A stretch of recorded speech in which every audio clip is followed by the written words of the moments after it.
அனைவருக்கும் வணக்கம். இன்னைக்கு test 6 Tamil previous year question எக்ஸ்ப்ளனேஷனை பற்றி பார்க்க போகிறோம். ஆல்ரெடி 5 போட்டாச்சு. நீங்கள் செக் பண்ணல அப்படின்னா நம்ம பிளேலிஸ்ட் கிரியேட் பண்ணியிருக்கோம். அதை பார்த்து தெரிஞ்சுக்கோங்க. சரிங்களா? இந்த மார்க் பண்ணாத பிடிஎஃப் வேணும் அப்படின்னா இதுக்கு தனியாக பெய்ட் பேட்சில் இருக்கிறவங்களுக்கு உங்களுக்கு அனுப்பிச்சி விட்ருவோம். இது எல்லாத்துக்குமே உங்களுக்கு தெரிஞ்சது தான். சரிங்களா? ஆல்ரெடி நம்ம இதை இன்ஃபார்ம் பண்ணியாச்சு. இந்த டெஸ்ட் பேட்சை பற்றி தெரியாதவங்க அந்த வீடியோவும் பார்த்து தெரிஞ்சுக்கோங்க. சரிங்களா? முதல் கேள்விக்கு போகலாம். பின்வருவனவற்றுள் பிழையற்ற வாக்கியத்தை தேர்வு செய்க அப்படின்னு கொடுத்துருக்காங்க. பிழையற்றது அப்படின்னா அதாவது கரெக்டானதை நம்ம சூஸ் பண்ணணும். ஏ ஆப்ஷன் பாருங்க. ஆணிரை கல்வராலோ அல்லது பகைவராலோ அப்படின்னு சொல்லி கொடுத்துருக்காங்க. இதில் என்ன அப்படின்னா இந்த கல்வராலோ அதாவது இங்கே ஓ வருதுங்களா, அடுத்து பகைவராலோ இங்கே ஒரு ஓ வருதுங்களா, இந்த மாதிரி வரும் பட்சத்தில் நடுவில் அல்லது அப்படிங்கிற வேர்டு நம்ம யூஸ் பண்ணக்கூடாது, பயன்படுத்தக்கூடாது. சரிங்களா? அப்போ இந்த ஸ்டேட்மெண்ட் அப்படிங்கிறது தப்பு. அடுத்து ரெண்டாவது ஸ்டேட்மெண்ட் பாருங்க. ஆணிரை கல்வரால் அல்லது பகைவரால், இது கரெக்ட். சரிங்களா? இந்த இடத்துல சப்போஸ் மேலே கொடுத்துருக்க மாதிரி கல்வராலோ அல்லது பகைவராலோ அப்படின்னு நம்ம வந்துச்சு அப்படின்னா இந்த இடத்துல அல்லது அப்படிங்கிறது வரக்கூடாது. சரிங்களா? இதுதான் கரெக்டான சென்டென்ஸ். ஆணிரை கல்வரால் அல்லது பகைவரால் கவரப்படின் அது தூய்மை குலைச்சலாகவோ, இங்கே ஓ வந்திருக்கு, அப்போ பக்கத்தில் அல்லது வந்திருக்கான்னு பாருங்க. அல்லது வந்திருக்கு. சரிங்களா? அதுக்கடுத்த ஒரு வரியை பாருங்க. பேரிழப்பாகவோ, இங்கேயும் ஒரு ஓ வந்திருக்கு. அப்போ இந்த மாதிரி வந்துச்சு அப்படின்னா அல்லது வரக்கூடாது அப்படின்னு சொல்லிட்டு ஏ ஆப்ஷன்லேயே பார்த்தோம். அப்போ இதுவுமே வரக்கூடாது. அடுத்து சி ஆப்ஷன் பாருங்க. ஆணிரை கல்வராலோ அல்லது பகைவராலோ, இதுவே நம்ம தெரிஞ்சுக்கலாம் இது வராது அப்படின்னு சொல்லிட்டு. அடுத்து டி ஆப்ஷன் பாருங்க. ஆணிரை கல்வரால் அல்லது பகைவரால் கவரப்படின் அது தூய்மை குழைச்சலாகவோ பேரிழப்பாக கருதப்பட்டது அப்படிங்கிறது தான் வரும். சரிங்களா? இதுக்கு டி ஆப்ஷன் தான் கரெக்ட். அது ஒரு விதி மாதிரி. சரிங்களா? இது மட்டும் ஞாபகம் வச்சுக்கோங்க. அடுத்து ரெண்டாவது கேள்வி பாருங்க. வலுவு சொல்லற்ற தொடர் எது அப்படின்னு கேட்குறாங்க. அதாவது பிழை இல்லாதது. வலு அப்படின்னா பிழை அப்படின்னு அர்த்தம். இது உங்கள் எல்லாருக்குமே தெரியும் அப்படின்னு சொல்லிட்டு நம்புறேன். இதில் பாருங்க. இதெல்லாம் நம்ம மனப்பாடம் பண்ணி வச்சது தான். சரிங்களா? வலப்பக்க சுவரில் எழுதாதே. மனப்பாடம் பண்ணியிருக்க மாட்டீங்க, இது நிறைய வாட்டி பார்த்ததுனால நம்மளுக்கு தெரியும் அப்படின்னு நான் சொல்ல வரேன். சரிங்களா? வலப்பக்க சுவரில் எழுதாதே அப்படிங்கிறது வரும். அடுத்து மூணாவது கேள்வி. கொம்பினை ஒத்த மடப்பிடி யார் அப்படின்னு சொல்லி கேட்குறாங்க. இது பாஞ்சாலி அப்படிங்கிறது படிச்சிருப்போம். ஆனால் பாஞ்சாலியோட இன்னொரு நேம் பார்த்தீங்க அப்படின்னா திரௌபதி அப்படின்னு சொல்லுவாங்க. சரிங்களா? அப்போ சி ஆப்ஷன் இதுக்கு கரெக்ட். இதே மடக்கொடின்னு கேட்டாங்க அப்படின்னா கண்ணகி. யாரோ நீ மடக்குடி அப்படின்னு சொல்லிட்டு அந்த சிலப்பதிகாரத்திலேயே படிச்சிருப்பீங்க. சரிங்களா? அந்த பாடல் வரியில. அப்போ மடக்குடின்னு கேட்டாங்க அப்படின்னா கண்ணகி குறிக்கணும். சரிங்களா? அடுத்து நான்காவது கேள்வி. Ancient and modern Tamil poets என்னும் நூலின் ஆசிரியர் யார் அப்படின்னு கேட்குறாங்க. மறைமலடிகள் ஆசிரியராக இருந்திருப்பாங்க. சரிங்களா? மறைமலடிகளோட இயற்பெயர் கேட்டாங்க அப்படின்னா வேதாச்சலம் அப்படிங்கிறது இயற்பெயர். அவர் தான் பல்லாவர முனிவர் அப்படின்னு சொல்லி அழைப்பாங்க. இதையும் ஞாபகம் வச்சுக்கணும். அடுத்து தனித்தமிழ் இயக்கத்தை தோற்றுவிச்சவங்க யாருன்னு கேட்டாலும் மறைமலடிகள் தான். சரிங்களா? கீழே இருக்கிறது எல்லாமே ஒரு புத்தகம். இந்த அறிவுரை குத்து, பொருந்தும் உணவும் பொருந்தா உணவும், மக்கள் 100 ஆண்டு உயிர் வாழ்க்கை, மரணத்தின் பின் மனிதர் நிலை, அடுத்து சாகுந்தல நாடகம், யோக நித்திரை, தொலைவில் உணர்தல், இது எல்லாமே பார்த்தீங்க அப்படின்னா மறைமலடிகளோட வேறு நூல்கள். இதையும் பார்த்து வச்சுக்கோங்க. அடுத்து ஐந்தாவது கேள்வி பாருங்க. திருவாரூர் நான்மணி மாலை என்னும் நூலில் இடம்பெறாத பாவகை எது அப்படின்னு கேட்குறாங்க. வஞ்சிப்பா அப்படிங்கிறது. சரிங்களா? இதெல்லாம் இடம்பெற்றிருக்கும் அப்படின்னா வெண்பா இடம்பெற்றிருக்கும். அடுத்து ஆசிரியப்பா இடம்பெற்றிருக்கும். கட்டளை கலித்துறை இடம்பெற்றிருக்கும். அதுக்கடுத்து ஆசிரிய விருத்தம் அப்படிங்கிறது இடம்பெற்றிருக்கும். சரிங்களா? சரி, ஓகே. திருவாரூர் நான்மணி மாலை அப்படிங்கிறது குமரகுருபரர் அப்படிங்கிறவரால் எழுதப்பட்டது. அவரோட நூற்றாண்டு 17ஆம் நூற்றாண்டை சார்ந்தவர். இந்த நான்மணி மாலை அப்படிங்கிறது 96 பிரபந்த வகைகளில் இது ஒன்று. சரிங்களா? இது தெரிஞ்சு வச்சுக்கணும். அடுத்து ஆறாவது கேள்வி. பின்வருவனவற்றுள் நம்மாழ்வாரை குறிக்காத பெயர் எது அப்படின்னு சொல்லி கேட்குறாங்க. இதில் பாருங்க. பராங்குசன் அப்படிங்கிறது அவர் தான் குறிக்கும். தமிழ்மாறன் அப்படிங்கிறது அவர் தான் குறிக்கும். தமிழ் வியாசர் அப்படிங்கிறது அவரை குறிக்காது. சரிங்களா? அதுக்கடுத்து சடகோப்பன் அப்படிங்கிறது அவர் தான் குறிக்கும். அப்போ தமிழ் வியாசர் அப்படின்னு சொல்லக்கூடியவங்க யார் அப்படின்னா மாவி ராமானுஜாச்சாரி அப்படிங்கிறவங்க இருப்பாங்க. சரிங்களா? அவர் மகாபாரதத்தை சமஸ்கிருதம் இருந்திருக்கும். அதை தமிழில் மொழிபெயர்த்தவர் யார் அப்படின்னா இவர் தான். சரிங்களா? மொழிபெயர்த்திருப்பார். அவரை தமிழ் வியாசர் அப்படின்னு சொல்லுவாங்க. இதை ஞாபகம் வச்சுக்கோங்க. இதை ப்ரீவியஸ் இயர் கொஸ்டின்ல இன்னொன்று கேட்டிருப்பாங்க. நம்மாழ்வார் பிறந்த ஊர் இப்போ எப்படி தெரிஞ்சிருக்கு அப்படின்னு சொல்லிட்டு, அதாவது மாறி இருக்கு அப்படின்னு. திருக்குறுகூர் அப்படிங்கிற இடத்துல பிறந்திருப்பாங்க. அதனோட மாற்றம் தான் இந்த ஆழ்வார் திருநகரி அப்படின்னு சொல்றாங்க. சரிங்களா? நம்மாழ்வாரை பொறுத்த வரைக்கும் 9ஆம் நூற்றாண்டை சார்ந்தவர். 12 ஆழ்வார்களில் முதன்மையானவர்கள் யார்? இதுவுமே ஒரு ப்ரீவியஸ் இயர் கொஸ்டின் தான். இதையும் ஞாபகம் வச்சுக்கணும். அடுத்து 7வது கேள்வி பாருங்க. பெண்களின் கருப்பை சார்ந்த நோய்களை இம்மூலிகை நீக்குவதால் இதற்கு குமரி என்ற பெயரும் உண்டு. அம்மூலிகை எது அப்படின்னு சொல்லி கேட்குறாங்க. இது நீங்கள் வந்து ஸ்டேட்மெண்ட்டாகவே படிச்சிருப்பீங்க. என்ன அப்படின்னா, குமரி கண்ட நோய்க்கு குமரி கொடு அப்படின்னு சொல்லிட்டு. சரிங்களா? அதாவது பெண்கள் கருப்பை சார்ந்த நோய்களுக்கு எதை கொடுக்கணும் அப்படின்னா, கற்றாழை வந்து கொடுக்கணும். சரிங்களா? ஓகே, இதை வந்து ஞாபகம் வச்சு. இந்த குப்பைமேனி, துளசி, கீழாநெல்லி இதெல்லாமே வந்து இந்த கேள்வித்தாள்லேயே வந்து இருக்கும். நம்ம அப்படியே அப்போ நம்ம பார்த்துடலாம். அடுத்து 8வது கேள்வி. வீரமில்லாத வாழ்வும் விவேகமில்லாத வீரமும் வீணாகும் என்று எடுத்துரைத்தவர் யார் அப்படின்னு சொல்லி கேட்குறாங்க. யாரு? முத்துராமலிங்க தேவர் வந்து சொல்லியிருந்திருப்பாங்க. சரிங்களா? இவர் வந்து தென்னாட்டின் சிங்கம் அப்படின்னு சொல்லுவாங்க.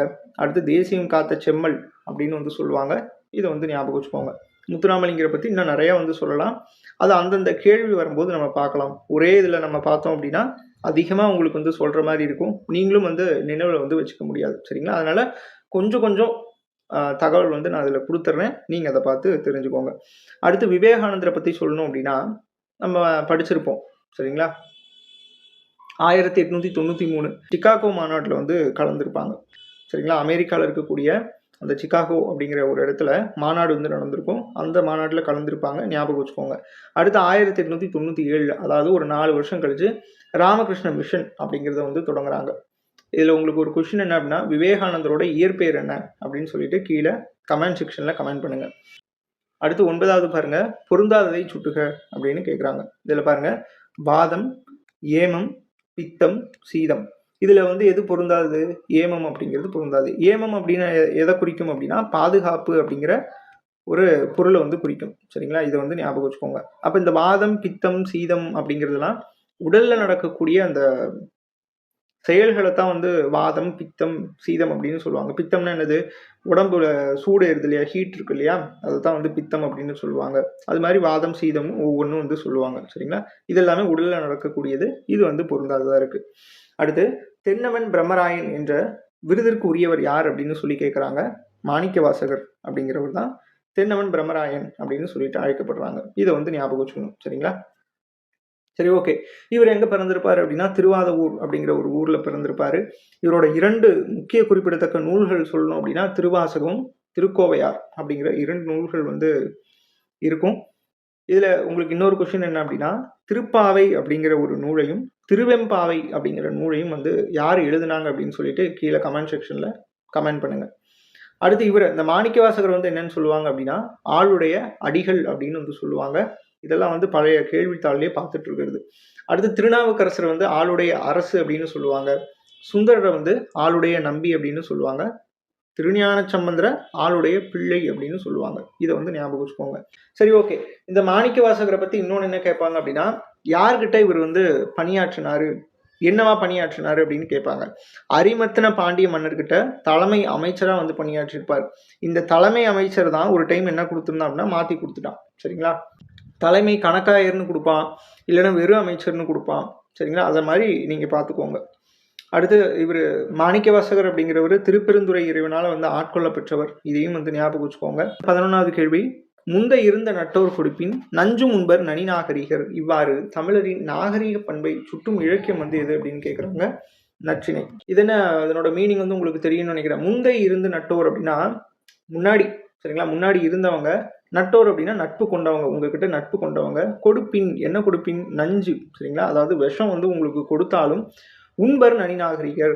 அந்த காலத்தில் என்ன பண்ணுவாங்க அப்படின்னா இந்த மாதிரி ரொம்ப காலத்தில் வந்து ரொம்ப காலமாக நம்ம கூட பழகிக்கிட்டு இருக்கவங்க விஷமே கொடுத்தாலும் என்ன பண்ணுவாங்களாம், அதை வந்து குடிச்சிருவாங்களாம் தெரிஞ்சுமே. சரிங்களா? அந்த அளவுக்கு ஒரு நாகரிக கொண்டவங்க தான் நம்மளோட தமிழர்கள் அப்படின்னு சொல்லிட்டு இந்த நற்றிணை அப்படிங்கிற ஒரு நூல் வந்து குறிப்பிடுது. இதை வந்து ஞாபகம் வச்சுக்கணும். அடுத்து பாருங்க, பொறுத்துக. கலபம் அப்படின்னா வந்து சந்தனம் அப்படிங்கிறத குறிக்கும். புயம் அப்படின்னா வந்து தோல் குறிக்கும். சரிங்களா? அடுத்து நாமம் அப்படின்னா பெயர். இதெல்லாமே வந்து மனப்பாடம் பண்ணக்கூடியது. சரிங்களா? பகழி அப்படின்னா அம்பு.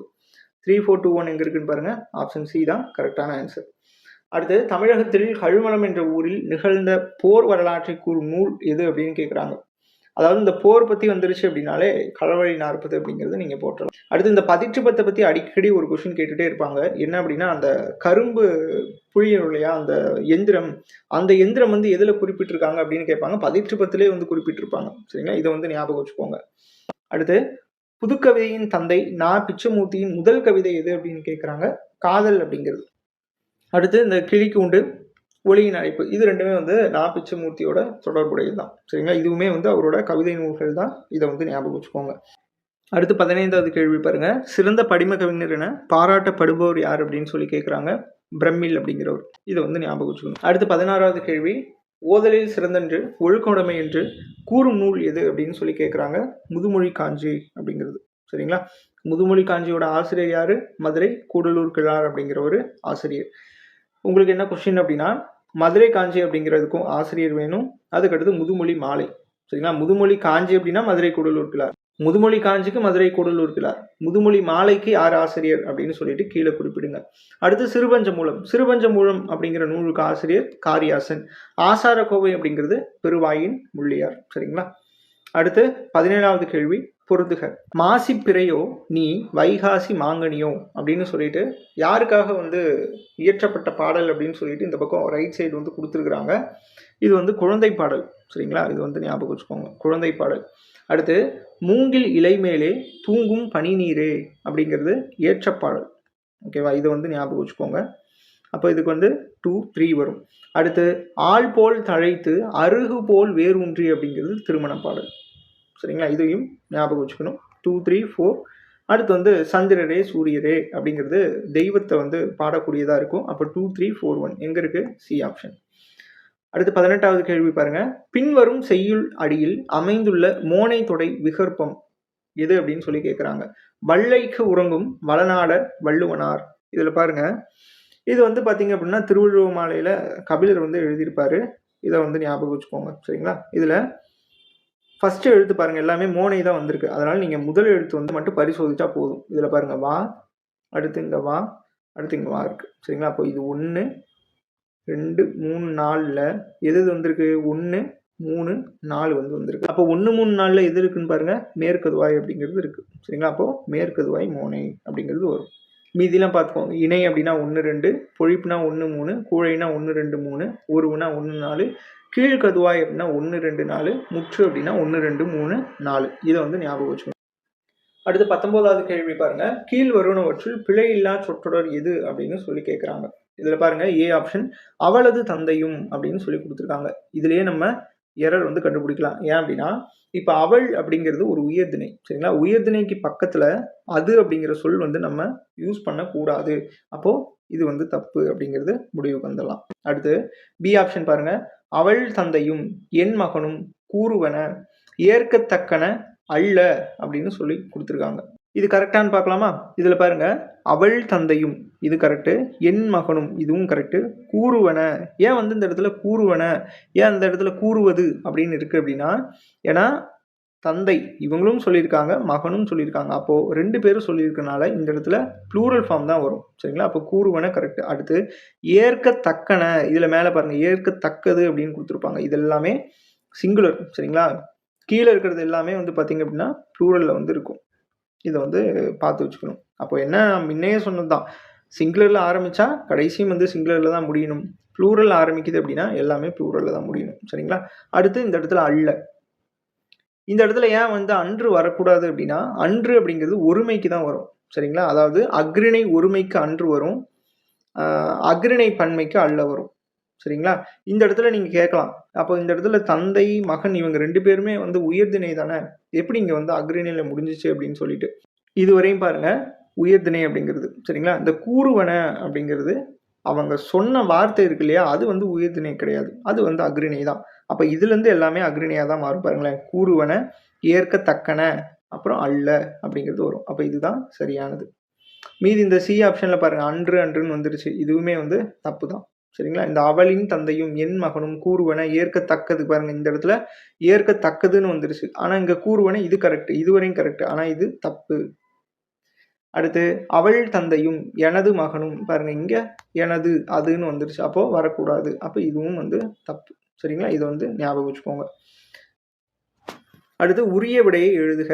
இங்கே ஒரு தமிழ் மாணவன் உறங்கிக் கொண்டிருக்கிறான் என தம் கல்லறையில் எழுத வேண்டுமென விரும்பிய மேனாட்டு அறிஞர் யார் அப்படின்னு கேட்குறாங்க. ஜியு போப் அப்படிங்கிறவர். இதெல்லாம் நம்ம படித்தது தான். அடுத்து வீரமாமுனிவர் தமிழ் முனிவர்கள் ஒருவராக விளங்குகின்றார் என்று கூறியவர் யார் அப்படின்னு கேட்குறாங்க. ராபி சேதுப்பிள்ளை ரொம்ப ரொம்ப முக்கியமான கேள்வி. இதுவும் வந்து அடிக்கடி கேட்கக்கூடியது தான். 22வது கேள்வி, பொருந்தாததை கண்டெழுதுக. நூல் அதனோட அடிகள் வந்து கொடுத்துருக்காங்க. இது எல்லாமே வந்து 10 பாட்டு நூல்கள். சரிங்களா? இந்த பக்கம் எல்லாமே அதனோட அடிகள் கொடுத்துருக்காங்க. பெரும்பாலாற்றுப்படை அப்படிங்கிறது 500, முல்லைப்பாட்டு அப்படிங்கிறது 103. 10 பாட்டிலே வந்து குறைந்த அடிகளை கொண்டது இந்த முல்லைப்பாட்டு தான், ஞாபகம் வச்சுக்கோங்க. மதுரை காஞ்சி அப்படிங்கிறது 872 கொடுத்துருக்காங்க, 782. சரிங்களா? இதுதான் வந்து தப்பு. பட்டினப்பாலை அப்படிங்கிறது 301, கரெக்டு தான். அப்போ இது தப்பு அப்படிங்கிறது பார்த்துக்கோங்க. அடுத்து 23வது கேள்வி, பின்வரும் இலக்கண குறிப்புக்கு பொருந்தாத சொல்லை கண்டறிக. இதுல பாருங்க, பண்பு தொகைக்கு எது பொருந்தாது அப்படின்னு கேட்குறாங்க. இதுல எது பொருந்தாது? தேமொழி அப்படிங்கிறது பொருந்தாது. சரிங்களா?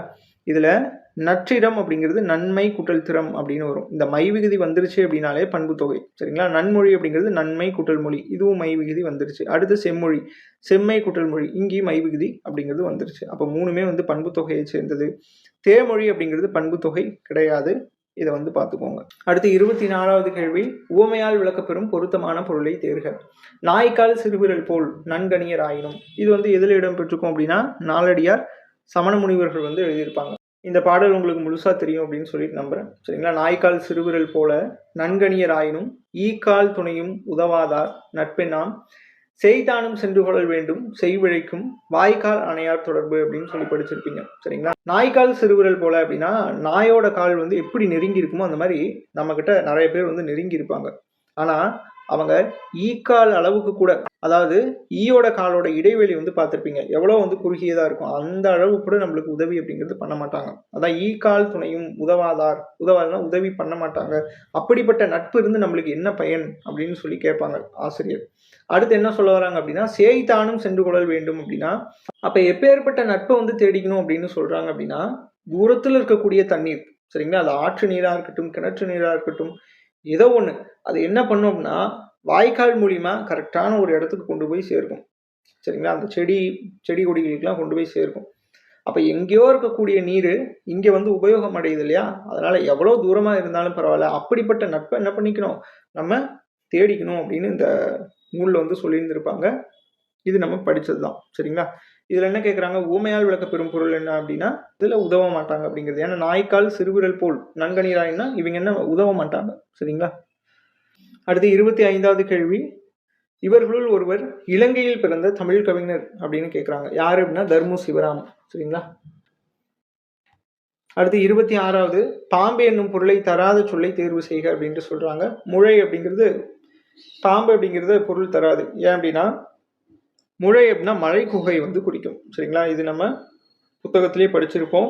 மீதியெல்லாம் அந்த பாந்தல், உரகம், பன்னகம், இது மூன்றுமே வந்து பாம்பை குறிக்கக்கூடியது. இதை வந்து ஞாபகம் வச்சுக்கணும். அடுத்து 27வது கேள்வி, பொறுத்துக. துளசி, கீழாநெல்லி, தூதுவளை, குப்பைமேனி. நம்ம முன்ன பார்த்தது தான். சரிங்களா? அந்த துளசி அப்படிங்கிறது எதுக்கு, தலைவலியை வந்து நீக்கும். சரிங்களா? அடுத்து கீழாநெல்லி அப்படிங்கிறது மஞ்சட்காமாலை நோயை வந்து நீக்கக்கூடியதா இருக்கும். தூதுவளை அப்படிங்கிறது இழைப்பெருமழை வந்து போக்கக்கூடியதா இருக்கும். அடுத்து குப்பைமேனி அப்படிங்கிறது மலப்புழுக்கள் வந்து வெளியேற்றும். சரிங்களா? 4, 3, 2, 1 எங்க இருக்கு பாருங்க, ஏ ஆப்ஷன். அடுத்து விடை தேர்க. வீருடை செம்மொழி தமிழ்மொழி உலகம் வேரூன்றிய நாள் முதல் உயிர்மொழி என்று தமிழின் பெருமையை பறைசாற்றியவர் யார் அப்படின்னு கேட்குறாங்க. பாவலரேறு பெருஞ்சித்திரனார் அப்படிங்கிறவர் பறைசாற்றி இருப்பார். சரிங்களா? இவரோட இயற்பெயரை பொறுத்த வரைக்கும் துரைமாணிக்கம். எங்கே பிறந்திருப்பார் அப்படின்னா சேலம் மாவட்டத்தில் வந்து பிறந்திருப்பாங்க. சிறப்பு பெயர் தற்கால நக்கீரர் அப்படின்னு சொல்லி அழைப்பாங்க. இதையும் வந்து ஞாபகம் வச்சுக்கோங்க. அடுத்து இவரோட கொள்கையை பொறுத்த வரைக்கும் தேவநேய பாவனாரோட கொள்கையை வந்து விரும்பி ஏற்று தன்னோட கொள்கையா வந்து வச்சுக்கிட்டவர் இவரு. இதையும் ஞாபகம் வச்சுக்கணும். இவரோட இதழ்களை பொறுத்த வரைக்கும் தென்மொழி, தமிழ் சுட்டு, தமிழினம், இது நம்ம எல்லாருமே படிச்சது தான். இவரோட படைப்புகளை பொறுத்த வரைக்கும் நம்ம புத்தகத்துல படிச்சது இதெல்லாம் படிச்சிருப்போம். இந்த கனிச்சாறு, கொய்யாக்கனி, பாவிய குத்து, ஐயை, மகபுக வஞ்சி, என் சுவை என்பது, பள்ளிப்பறவை, அதுக்கடுத்து உலகியல் 100 அப்படிங்கிறதெல்லாம். இந்த கற்பனை ஊற்று, அடுத்து அரு பருவத்திர கூத்து அப்படின்னு சொல்லிட்டு ஒரு நூல் இருக்கும். இதையும் வந்து அவர் தான் எழுதியிருப்பாரு, ஞாபகம் வச்சுக்கோங்க. அடுத்து கோடிட்ட இடத்தை நிரப்புக. தமிழ் மொழி டேஷ் ஒலிகளை கொண்டுள்ளது அப்படின்னா மொத்தம் 500 ஒலிகளை கொண்டுள்ளது. இதை வந்து ஞாபகம் வச்சுக்கணும். இதெல்லாம் வந்து ஸ்டேட்மெண்ட் கொஸ்டின்ல கேட்பாங்க, பார்த்து வச்சுக்கோங்க. இதே வந்து தமிழ் மொழி என்ன ஓசைன்னு கேட்டாங்க அப்படின்னா மெல்லோசை. இதுவும் ஒரு ப்ரீவியஸ் கொஸ்டின் தான். அடுத்து பொருளோடு பொருத்தமான வினையை குறிக்க. கூரை, கூரை அப்படிங்கிறது வந்து வேய்ந்தான் அப்படின்னு வரும். சரிங்களா? அதுக்கடுத்து ஓலை அப்படிங்கிறது முடைந்தான் அப்படிங்கிறது வரும். பானை அப்படிங்கிறது வனைந்தான் அப்படிங்கிறது வரும். தேங்காய் அப்படிங்கிறது கொய் தான். சரிங்களா? தேங்காய் வந்து பறிச்சுட்டு வா அப்படின்னு நம்ம சொல்லுவோம். அது என்ன சொல்லுவாங்க? கொய்துட்டு வா அப்படின்னு சொல்லுவாங்க. 4312 எங்க இருக்குன்னு பாருங்க. A option. அடுத்து நுண்ணிய நூல் பல கற்றவருக்கே அமைந்த அரிய கலை வந்து எதுன்னு கேட்குறாங்க? பேச்சுக்கலை அப்படிங்கிறது. சரிங்களா? ஏன்னா நீங்கள் அதிக நூல் நீங்கள் படிச்சிட்டிங்க அப்படின்னா உங்களுக்கு ஆட்டோமேட்டிக்காக அந்த பேச்சு திறமை அப்படிங்கிறது வந்துடும். அடுத்து 32வது கேள்வி, உலகிலின் அடங்கலுக்கும் துறைதோறும் நூல்கள். இது வந்து இந்த வரியோட முடிஞ்சிடும். சரிங்களா? ஓகே. அடுத்து அடங்கு என்னும் வேர் சொல்லின் வினையெச்சத்தை தேர்ந்து எழுதுக அப்படின்னு சொல்றாங்க. வினையெச்சம், வினையெச்சம்னா ஒரு எச்ச சொல்லு பின்னாடி வந்து வினையை கொண்டு முடிஞ்சிச்சு அப்படின்னா அதான் வினையெச்சம் அப்படின்னு சொல்லுவாங்க. இதில் அடங்கினான் அப்படிங்கிறது என்னது? ஒரு வினைமுற்று. இதை வந்து விட்டுருங்க. அடுத்து அடங்கி அப்படின்னு இருக்குது. அது இல்லாமல் ஈல வந்து முடிஞ்சிருக்கு. ஈல முடிஞ்சிச்சு அப்படின்னாலே வினையெச்சம் அப்படிங்கிறது நம்ம போடலாம். ஆனால் நம்ம அப்படி பண்ணக்கூடாது. சரிங்களா? என்ன பண்ணலாம்? பின்னாடி ஒரு வேர்ட் வந்து ஆட் பண்ணி பாருங்க. அடங்கி போனான். சரிங்களா? இல்லைனா அடங்கி சென்றான் அந்த மாதிரி கூட நீங்கள் வச்சுக்கோங்க. சரிங்களா? அப்போ போனான் சென்றான் அப்படிங்கிறது ஒரு வினையை குறிக்குது. அப்போ ஒரு எச்சச்சொல் வினையை கொண்டு முடியுது அப்படின்னா இது ஒரு வினையெச்சம். அப்போ அடங்கி அப்படிங்கிறது தான் வரும். அடுத்து அடங்கிய, அடங்கிய மாணவன். அப்போ மாணவன் அப்படிங்கிறது ஒரு பெயர் சொல். அப்போ ஒரு எச்சச்சொல் பெயரை கொண்டு முடியுது அப்படின்னா அது பெயரெச்சம் அப்படின்னு சொல்லுவாங்க. அடங்கியவர் அப்படிங்கிறது வினையால் அணையும் பெயர். அடங்கினான் அப்படிங்கிறது வினைமுற்று. சரிங்களா? இதை வந்து ஞாபகம் வச்சுக்கோங்க. ஒருத்தவங்க கேட்டிருந்தாங்க, அதாவது இந்த வினைமுற்றுக்கும் வினையால் அணையும் பெயருக்கும் என்ன வித்தியாசம் அப்படின்னு சொல்லிட்டு கன்ஃபியூஷன் ஆகுது அப்படின்னு. வினைமுற்று அப்படின்னா ஒரு வினை வந்து முற்று பெற்றிருக்கும். சரிங்களா? வினையால் அணையும் பெயர் அப்படின்னா இப்போ ஒருத்தவங்க ஏதோ ஒன்று பண்ணுறாங்க, ஆனால் அவங்களோட பேர் வந்து உங்களுக்கு தெரியல. சரிங்களா? ஆனால் நம்ம என்ன சொல்லுவோம்? அவங்க என்ன வினை புரிஞ்சாங்களோ அதை வச்சு நம்ம அவங்களுக்கு பேர் வைப்போம். அதாவது பாடினவங்க வராங்க பாருங்க, ஆடினவர் இவர் தான், ஆடினவர், பாடினவர், படித்தவர், படிக்காதவர் அப்படின்னு நம்ம சொல்கிறோம் இல்லையா? அதாவது அவன் படிக்காததுனால அவனுக்கு பேர் படிக்காதவன் அப்படிங்கிறது கிடையாது. நம்ம என்ன சொல்கிறோம்? அவனோட பேர் ஒரிஜினல் பேர் நம்மளுக்கு தெரியல. அதனால் ஒரு அடையாளப்படுத்துறதுக்கு ஒரு நேம் வந்து வைக்கிறோம். அப்படி வைக்கிறோம் அப்படின்னா அதுதான் வந்து வினையால் அணையும் பெயர் அப்படின்னு சொல்லுவாங்க. வினை முற்றுனா வினை வந்து முடிஞ்சு போனது. புரியுதுங்களா? ஓடினான் அப்படிங்கிறதுக்கும் ஓடியவர் அப்படிங்கிறதுக்கும் இல்லை ஓடியவன் அப்படிங்கிறதுக்கு வித்தியாசம் இருக்குது. ஓடினான் அப்படின்னா அவ்வளோதான், அது ஒரு வினை முற்று. சரிங்களா? ஓடினான் அப்படிங்கிறது ஒரு வினையை மட்டும்தான் குறிக்குதே தவிர அவனோட பேர் வந்து ஓடினான்ங்கிறது மாறல. ஆனால் ஓடியவன் அப்படின்னா அவன் ஓடினதுனால அவனுக்கு ஓடியவன் அப்படின்னு பேர் வந்தது. மேக்சிமம் இந்த வாவை வச்சு நீங்கள் கண்டுபிடிச்சிடலாம். சரிங்களா? வினையால் அணையும் பேருக்கு. அடுத்து வலுவற்ற வாக்கியம் எது அப்படின்னு கேட்குறாங்க. பிழையற்ற வாக்கியம் எது? இங்கே பாருங்க, மந்தையாக மேய்ந்து கொண்டிருந்த மாட்டை அப்படின்னு கொடுத்துருக்காங்க. மந்தைன்னு கொடுத்துட்டாங்க. அப்போ இது வந்து ஒரு ப்ளூரலு, இங்கே ஒரு சிங்குலர். அப்போ இது தப்பு. அடுத்து பி ஆப்ஷன் பாருங்க, மந்தையாக மேய்ந்து கொண்டிருந்த மாடுகளை, இது கரெக்டு. மந்தை கரெக்டு. சரிங்களா? மேய்ந்து கொண்டிருந்த மாடுகளை புலி துரத்தின அப்படின்னு இருக்கு. புலி அப்படிங்கிறது ஒரே ஒரு புலி தான், ஆனால் இங்கே துரத்தின அப்படிங்கிறது ப்ளூரலில் வந்திருக்கு. இது தப்பு. சரிங்களா? இங்கே சிங்குலர், இங்கே ப்ளூரல். அப்போ இது வராது.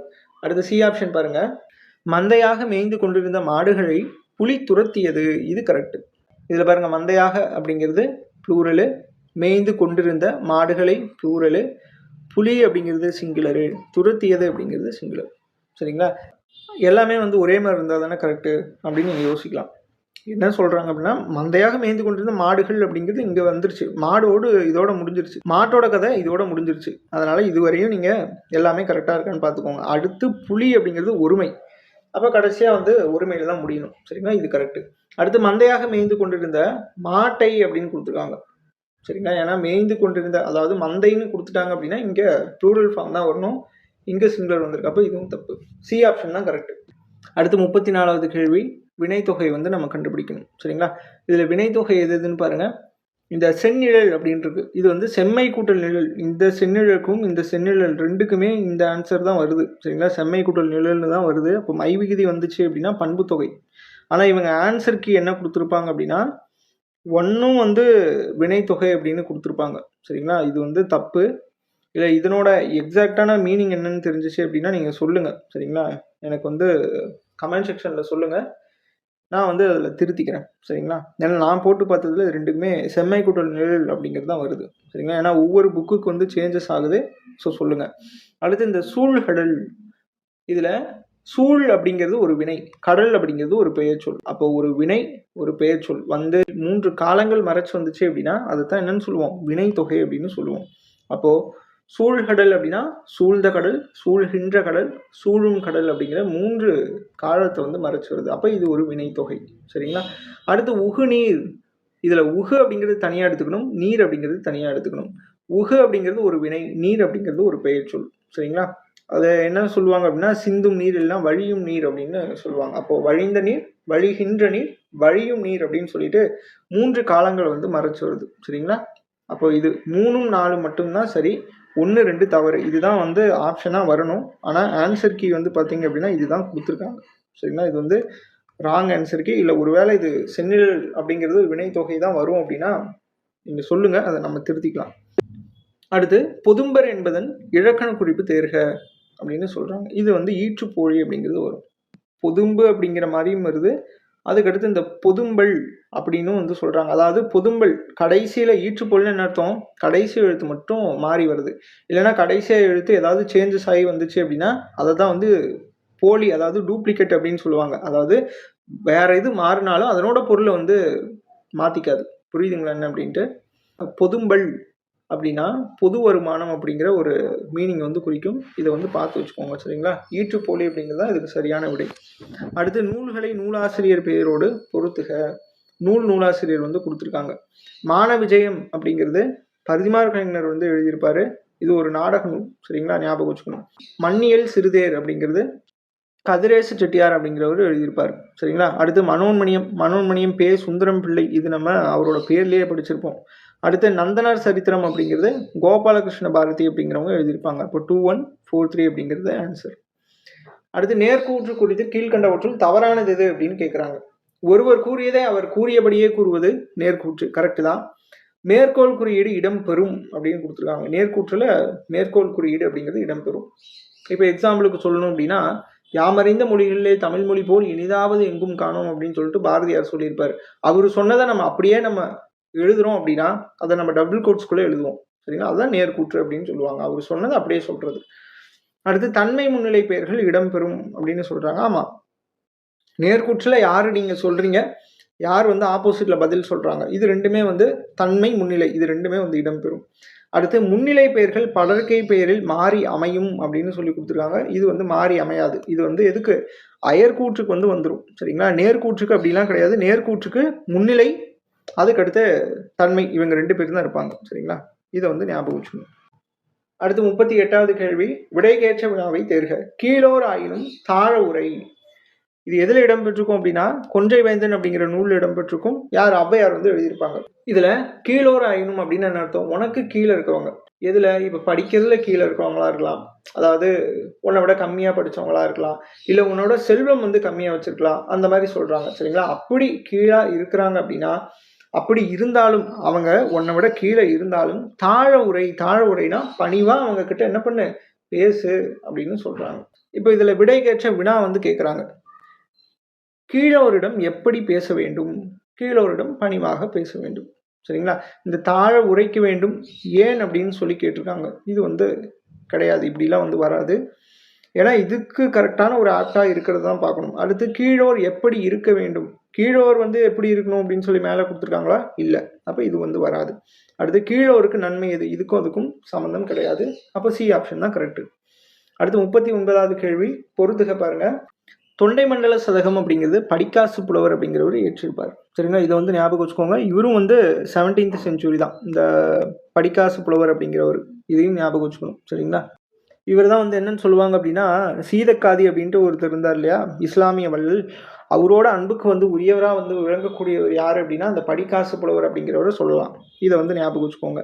அடுத்து பிரபுலிங்க லீலை அப்படிங்கிறது யார் எழுதியிருப்பாங்க அப்படின்னா சிவப்பிரகாச சுவாமிகள் அப்படிங்கிறது எழுதியிருப்பாங்க. அடுத்து முஹைதீன் புராணம் அப்படிங்கிறது வண்ணக்கழஞ்சிய புலவர் அப்படிங்கிறவர் எழுதியிருப்பாரு. அடுத்து பெண்புத்தி மாழை அப்படிங்கிறது முகமன் உசைன் புலவர் அப்படிங்கிறவர் எழுதியிருப்பார். சரிங்களா? 3412 எங்க இருக்குன்னு பாருங்க, டி ஆப்ஷன். அடுத்து சந்திப்பிழை இல்லாத தொடரை தேர்க. இதுல பாருங்க, சங்க காலத்தில், சங்க காலம் அப்படின்னு நம்ம சொல்லக்கூடாது. சரிங்களா? அப்ப இங்க இக்கு வந்திருக்கு, இது வந்து நம்ம எடுத்துடலாம். இது ரெண்டுமே வந்து பார்த்தீங்கன்னா தனித்தனியாக நம்ம எடுத்துக்கணும். ஏன்னா காலம் அப்படிங்கிறது பொது பெயர், சங்க காலத்தை வந்து சங்கம் அப்படிங்கிறது ஒரு சிறப்பாக சொல்கிறாங்க, இது இருபெயருட்டு பண்பு தொகை, அதனால் அங்கே வல்லினம் வந்து மிகணும், சங்க காலம் அப்படின்னு நம்ம போடக்கூடாது. சரிங்களா? இது ரெண்டுமே வெவ்வேறு சொற்கள்.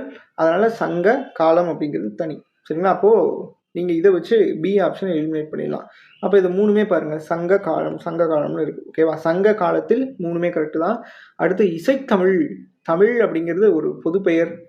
ஏன்னா 3 தமிழ்கள் இருக்குது, இயல் தமிழ், இசைத்தமிழ், நாடகத்தமிழ் அப்படின்னு சொல்லிட்டு முத்தமிழ். அப்போது இதில் குறிப்பிட்டு சொல்கிறாங்க, இது இருபெயரொட்டு பண்பு தொகையை நம்ம சொல்லலாம். சரிங்களா? அப்போ இசைத்தமிழ். இதில் பாருங்கள், சி ஆப்ஷனில் இங்கே இத்து இல்லை, இங்கே இத்து இருக்குது. அப்போது சி ஆப்ஷனை எலிமினேட் பண்ணிடலாம். அப்போது ஏவும் டியும் மட்டும்தான் இருக்குது. சரிங்களா? அடுத்து சீரும் சிறப்பு முற்று அப்படின்னு சொல்லிட்டு இந்த இடத்துல வல்லின மிகுல, இந்த இடத்துல வல்லின மிகுந்திருக்கு.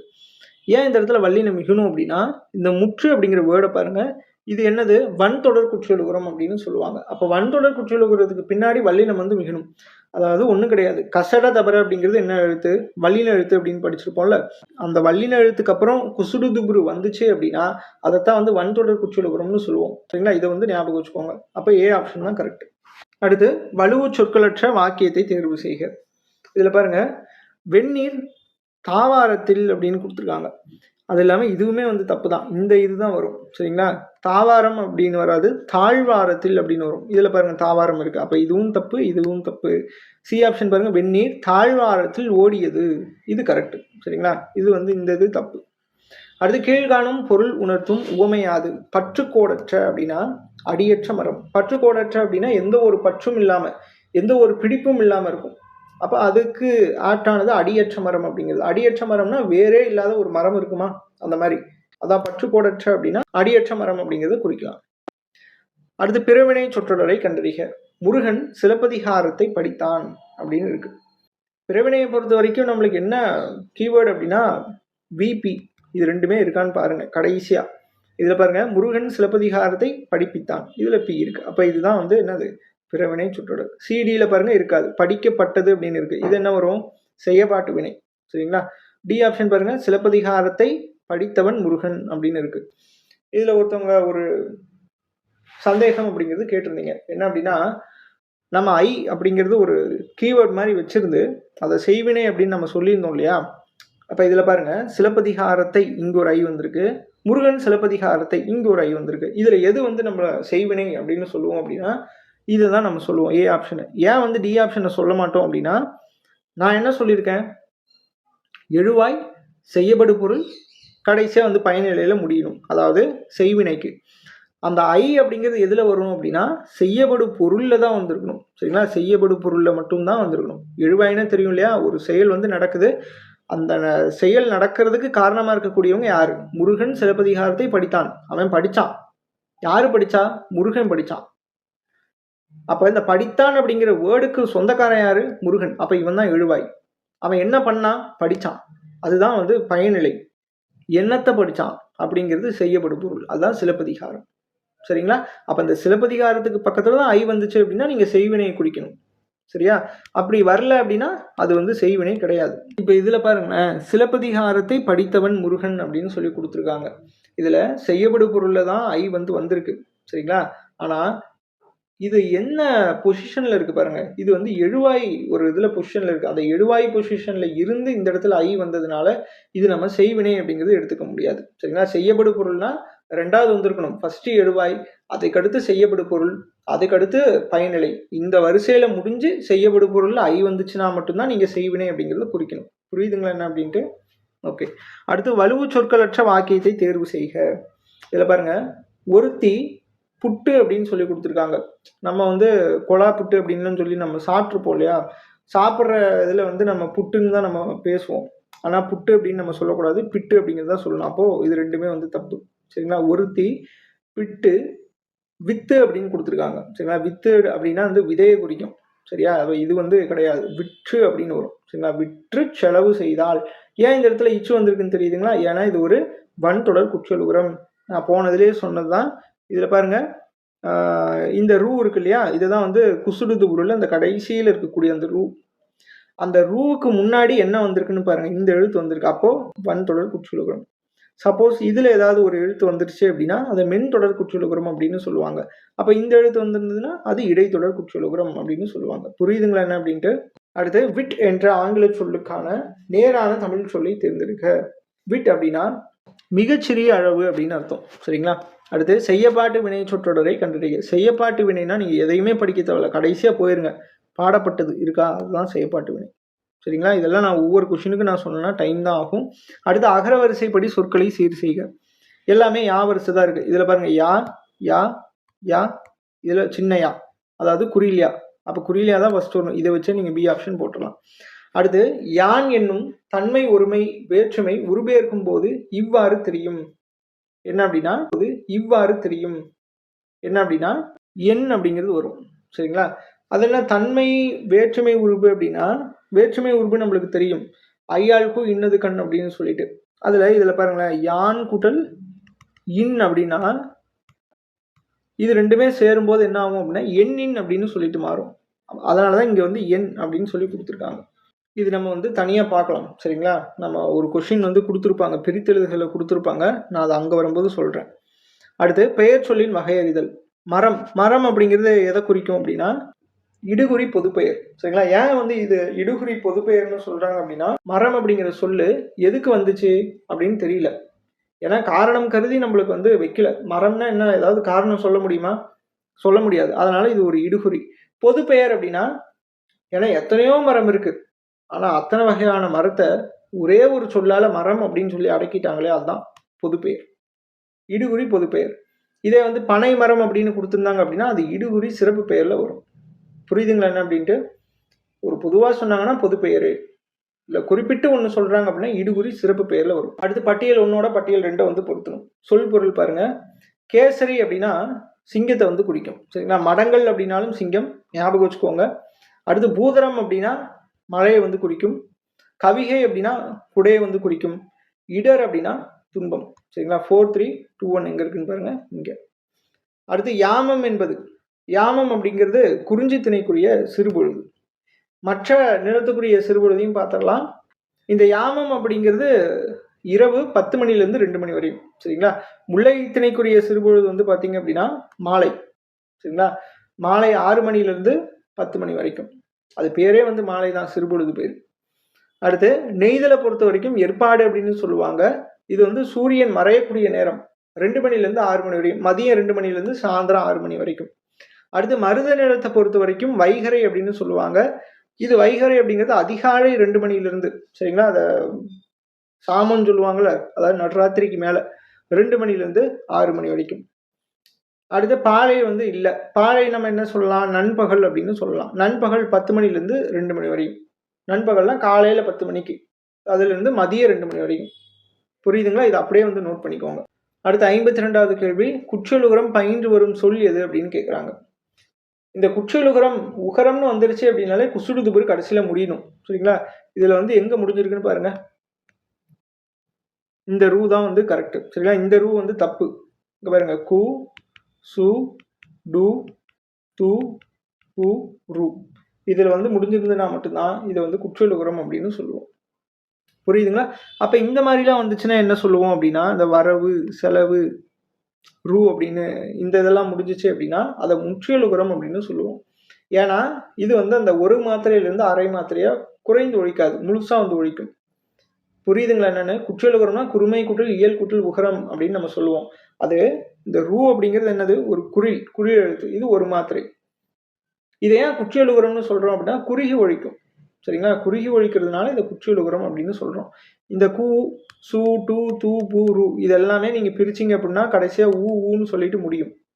புரியுதுங்களா என்னென்ன? அப்போ இது எல்லாமே வந்து என்ன ஆகும், ஒரு மாத்திரையிலேருந்து அரை மாத்திரையாக குறைந்து ஒழிக்கும். ஆனால் இதில் பாருங்கள், இதுவுமே உங்களுக்கு பிரிச்சிங்கன்னா கடைசியாக ஊல தான் முடியும். ஆனால் இந்த எழுத்தை தவிர மற்றது ஏதாவது ஊல முடிஞ்சிருச்சு அப்படின்னா அது ஒரு மாத்திரையாக ஒழிக்கும். அதை வந்து முற்றியலுகரம் அப்படின்னு சொல்லுவோம். சரிங்களா? புரியுதுங்களா என்னென்னு? இந்த எழுத்தை தவிர மீதி எல்லாத்துக்கும் ஊன்னு கடைசியாக முடியுது. அதாவது இந்த எழுத்தை பிரிச்சிங்கன்னா ஊன்னு முடியுது இல்லைங்களா? இந்த எழுத்து தவிர மீதி எது வந்தாலும் முற்றியலுகரம் தான், ஞாபகம் வச்சுக்கோங்க. அடுத்து பின்வருவனவற்றுள் செய்யப்பாட்டு வினை அல்லாதது எது அப்படின்னு கேட்குறாங்க. இதில் பாருங்க, கைப்பற்றவும் படும் படும் பட்டது ஆனது போனது, அதுக்கடுத்து இந்த கவரப்பட மாட்டாது, இதுவுமே வந்து பார்த்தீங்கன்னா கீவேர்டு தான். அடுத்து செய்யப்பெற்றன அப்படிங்கிறது கீவேர்டு தான். அடுத்து டி ஆப்ஷன் பாருங்களேன், கல்வி நுண்பொருளாகையால் வெள்ளத்தில் அழியாது அப்படின்னு கொடுத்துருக்காங்க. இதில் வந்து நுண்பொருள் ஆதலால் அப்படின்னு ஒரு ஒரிஜினல் கொஷின் பேப்பரில் அப்படியே இருக்கனால டைப் பண்ணியாச்சு. இதில் எந்த கீவேர்டும் இல்லை செயற்பாட்டு வினையை பொறுத்த வரைக்கும். அப்போ டி ஆப்ஷன் தான் கரெக்டு. மீதிலாம் பாருங்கள், படும், மாட்டாது, பெற்றன, பெற்றது, சரிங்களா, படு, பட்டது, ஆனது, போனது, இதெல்லாமே ஆயிற்று, போயிற்று, இதெல்லாமே நம்ம சொல்லலாம். அடுத்து பின்வரும் விடைக்கு ஏற்ற வினா தொடர் எது அப்படின்னு கேட்குறாங்க. செய்திப்படங்கள் வாயிலாக நிகழ்வுகளை நம் இருப்பிடத்திலேயே கண்டுகளிக்கலாம். இதில் நிகழ்வுகளை எங்கு கண்டுகளிக்கலாம்? தம் இருப்பிடத்தில் கண்டுகளிக்கக்கூடியன யாவை? எதன் வாயிலாக நிகழ்வுகளை தம் இருப்பிடத்திலேயே கண்டுகளிக்கலாம். இதில் பாருங்க, எதன் வாயிலாக அப்படின்னா செய்திப்படங்கள் வாயிலாக நிகழ்வுகளை அதாவது நம் இருப்பிடத்திலேயே, அதான் இங்க தம் இருப்பிடத்திலேயே கொடுத்துருக்காங்க, கண்டுகளிக்கலாம். அப்ப இதுதான் கரெக்டான ஆன்சர். சரிங்களா? அடுத்து உலகெங்கும் தமிழர்கள் வாழும் நாடுகளின் எண்ணிக்கை வந்து எத்தனை அப்படின்னு கேட்குறாங்க. 154 நாடுகள். சரிங்களா? அடுத்து பிராகிய முதலிய வடபுல மொழிகளுக்கெல்லாம் தாயாக விளங்குவது தமிழே என்று கூறியவர் யாரு அப்படின்னா டாக்டர் கால்டுவெல் அப்படிங்கிறவர் சொல்லியிருந்திருப்பார். சரிங்களா? இதை வந்து ஞாபகம் வச்சுக்கணும். டாக்டர் கால்டுவெல் அப்படிங்கிறவர் திராவிட மொழிகளின் ஒப்பிலக்கணம் அப்படிங்கிற நூலை 1856 வந்து எழுதியிருப்பாங்க. இது எல்லாருக்குமே தெரிஞ்சது தான். அடுத்து டாக்டர் எமினோ, இந்த யமனோ அப்படின்னு சொல்லி கொடுத்துருக்காங்க. எமினோ அப்படிங்கிறவர் அதிகமாக ஒன்று கேள்வி கேட்டுகிட்டே இருப்பாங்க. தமிழே மிகவும் பண்பட்ட மொழி அப்படின்ட்டு சொன்னவர் யார் அப்படின்னா டாக்டர் எமினோ. இதை வந்து ஞாபகம் வச்சுக்கோங்க. அடுத்து சிற்றிலக்கிய வகைகளுள் கூறாத பாட்டியல் வந்து எது அப்படின்னு கேட்குறாங்க. வரையறுத்த பாட்டியல் அப்படிங்கிறது கூறியிருக்க மாட்டாங்க. மீதிலாம் பாருங்க, இந்த பன்னிரு பாட்டியல், பிரபந்த மரபியல், நவநீத பாட்டியல், இது எல்லாமே வந்து சிற்றிலக்கிய வகைகளில் உள்ள வராதாக தான் இருக்கும். இதை வந்து பார்த்துக்கோங்க. அடுத்து கீழ்காணும் பாடலில் இருந்து எடுக்கப்பட்ட சொற்களுள் எது எதிர்ச்சொல் இல்லை அப்படின்னு சொல்லி கேட்குறாங்க. இதில் பாருங்க, நல்லார் ஒருவருக்கு செய்த உபகாரம் கல்மேல் எழுத்து போல் காணுமே, அல்லாத ஈரமிலா நெஞ்சத்தாருக்கு ஈந்த உபகாரம் நீர்மேல் எழுத்திற்கு நேர் அப்படின்ட்டு சொல்றாங்க. இது மூதுரையில வந்து இடம்பெற்றிருக்கும். யார்? ஔவையார் வந்து பாடியிருப்பாங்க. இந்த பாடலோட பொருள் என்ன அப்படின்னா, நல்லார் ஒருவருக்கு அப்படின்னா நல்லவங்க ஒருத்தவங்களுக்கு செய்த உபகாரம், செய்த நன்றி, சரிங்களா, செய்த உதவி அப்படிங்கிறது கல்மேல் எழுத்து போல் காணுமே, கல் மேல இருக்கக்கூடிய எழுத்து போல காணும். அதாவது கல் மேல ஒரு எழுத்து நீங்க எழுதுனீங்க அப்படின்னா இன்னைக்கு வரையுமே நம்ம என்ன பண்றோம், அதை வச்சுதான் நம்மளோட வரலாறு என்ன அப்படிங்கிறது நம்ம தெரிஞ்சுட்டு வரோம். சரிங்களா? எப்பயோ எழுதுனது, அப்போ எப்பவோ எழுதுனது நீண்ட நாளத்துக்கு வந்து நிலைச்சிருக்கக்கூடியது அப்படின்னு அர்த்தம். சரிங்களா? நல்லவரோட நட்பு, அதாவது உதவி செய்யறது அப்படிங்கிறது. அல்லாத ஈரமிழா அப்படின்னா, ஈரமிழா அப்படின்னா இரக்கமில்லாத ஒருத்தவங்களுக்கு உதவி செய்யறது அப்படிங்கிறது நெஞ்சத்தாருக்கு ஈந்த உபகாரம், அவங்களுக்கு செஞ்ச உதவி அப்படிங்கிறது நீர்மேல் எழுத்திற்கு நேர் அப்படின்ட்டு சொல்றாங்க. நீர் மேல நீங்க எழுத்து எழுதுனீங்கன்னா அது ஒரு செகண்ட் கூட இருக்காது. சரிங்களா? அந்த மாதிரி ஒரு நிலை இல்லாத தன்மை அப்படின்னு சொல்றாங்க. சரிங்களா? அவ்வளவுதான். இதுல என்ன கேட்குறாங்க? எதிர்ச்சொல் இல்லாதது கேட்குறாங்க. நல்லார் தீயார், நல்லவங்க தீயவங்க, இது எதிர்ச்சொல் தான். சரியா? அடுத்து உபகாரம் உபத்திரவம்.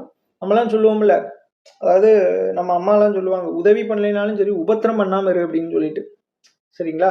அப்ப இதுவுமே வந்து எதிர்ச்சொல்ல தான் வரும். சரிங்களா? இது ரெண்டுமே எதிர்ச்சொல். அடுத்து ஈரம் காய்ந்த அப்படின்னு சொல்லி கொடுத்துருக்காங்க. இது நம்ம பார்த்துட்டு ஈரமா இருக்கு, காஞ்சிருக்கு, இது ரெண்டுமே எதிர்ச்சொல் அப்படின்னு நம்ம போட்டு வரக்கூடாது.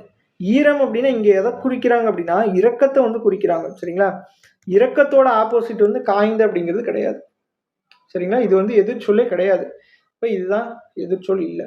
அடுத்து காணுமே காணாதே. காணுமே தோன்றுமே, காணாதே அப்படின்னா தோன்றாதே. அதாவது இந்த பாடலோட பொருளை வச்சு நம்ம மீனிங் பார்த்தோம் அப்படின்னா தோன்றுமே தோன்றாதே அப்படிங்கிற மாதிரி எதிர்ச்சொல்லதான் வரும். சரிங்களா? அடுத்த 59வது கேள்வி, கௌடநெறி புலவர் என அழைக்கப்படுவர் யார் அப்படின்னு கேட்குறாங்க. ஒட்டக்கூத்தர் அப்படிங்கிறவர். சரிங்களா? காலமேகத்தை வந்து வசை கவி அப்படின்னு சொல்லுவாங்க. இதை வந்து ஞாபகம் வச்சுக்கோங்க. இந்த எல்லப்ப நாவலர் இது நம்மளுக்கு தேவையில்லை, விட்டுருங்க. அடுத்து உரிய விடையை தேர்க. தமிழை ஆட்சி மொழியாக கொண்டுள்ள வெளிநாடுகள் வந்து எதுன்னு கேட்குறாங்க. இலங்கை, சிங்கப்பூர், மலேசியா. இதே வந்து பேஸ் பண்ணி 2 கேள்விகள் வந்து கேட்பாங்க. தமிழோட ஆட்கள், அதாவது தமிழ் நபர்கள் குடியரசுத் தலைவராக இருக்கக்கூடிய நாடுகள் எதுன்னு கேட்டாங்க அப்படின்னா சிங்கப்பூரும் மொரீசியஸ், இது ரெண்டுமே. இதே தமிழ், நம்மளோட தமிழ் மொழி பிற நாட்டு பணத்தாளில் இடம்பெற்றிருக்கிறது எந்தெந்த நாடுகள்னு கேட்டாங்க அப்படின்னா இலங்கை, சிங்கப்பூர், மொரீசியஸ். இதை வந்து ஞாபகம் வச்சுக்கணும். இது 3மே வந்து அடிக்கடி மாற்றி மாற்றி கேட்டுகிட்டே இருப்பாங்க. இதை வந்து நான் நிறைய கொஸ்டினில் காமிக்கிறேன். அடுத்து உரிய விடையை தேர்க. நோய்க்கு முதற் காரணம் எது? நோய்களோட முதற் காரணமே உப்பு தான். சரிங்களா? அடுத்து இவரது சேவையை பாராட்டி இத்தாலிய அரசு இவருக்கு சர்வதேச பெண்மணி விருதினை வழங்கிற்று. அப்பெண்மணி யார் அப்படின்னு கேட்குறாங்க. கிரண்பேடி அப்படிங்கிறவங்க. சரிங்களா?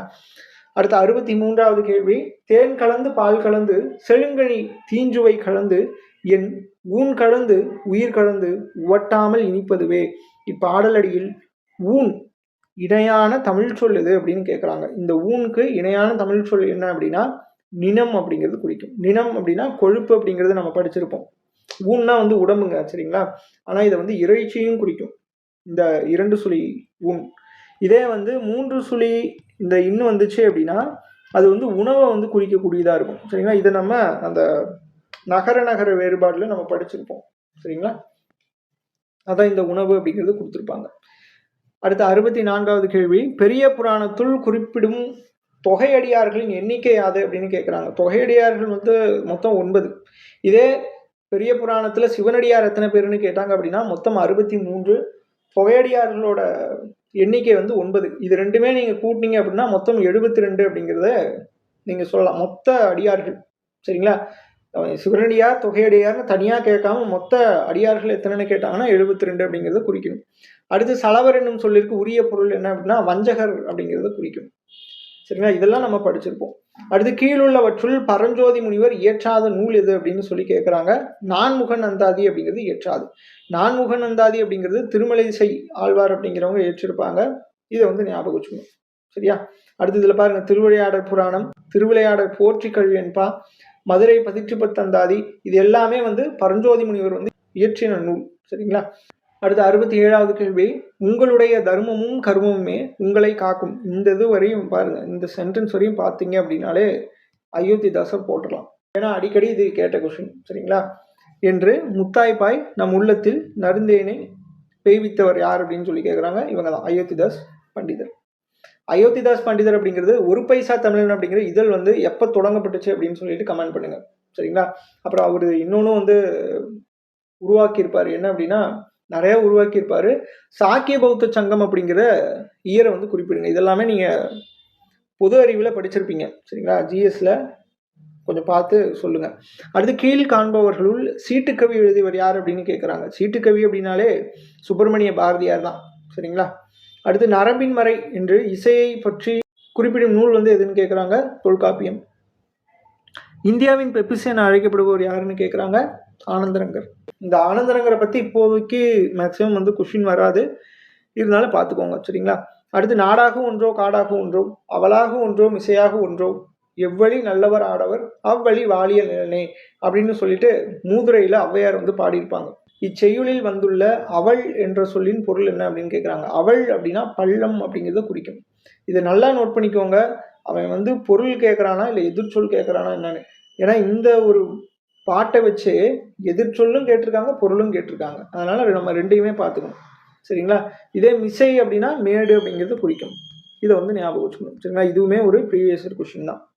இதில் வந்து என்ன சொல்லுவாங்க அப்படின்னா, இந்த பாடலில் நாடாகும் ஒன்றோ அப்படின்னா இந்த நிலம் நீ நிலமாக இருக்க, நீ நாடாக இருந்தால் என்ன, காடாகும் ஒன்றோ நீ காடாக இருந்தால் என்ன, அவளாகும் ஒன்றோ நீ பள்ளமாக இருந்தால் என்ன, மிசையாக ஒன்றோ மேடாக இருந்தால் என்ன, எவ்வழி நல்லவர் ஆடவர். எந்தெந்த இடத்துலலாம் ஆண்கள் வந்து நல்லவங்களா இருக்காங்களோ, அதாவது ஆடவர் அப்படின்னா ஆண்கள் நல்லவங்களா இருக்காங்களோ அவ்வழி வாழிய நிலனே, அந்தந்த இடத்துலலாம் நிலம் நீ நல்லா இருக்கிற அப்படிங்கிற மாதிரி சொல்லியிருப்பாங்க, சரிங்களா? ஆண்மகன் எங்கெங்கெல்லாம் நல்லவங்களா இருக்கிறாங்களோ அங்கே நிலமும் வந்து நல்லா இருக்கும். இது கடலை குறிக்காத சொல்லை கண்டறிக.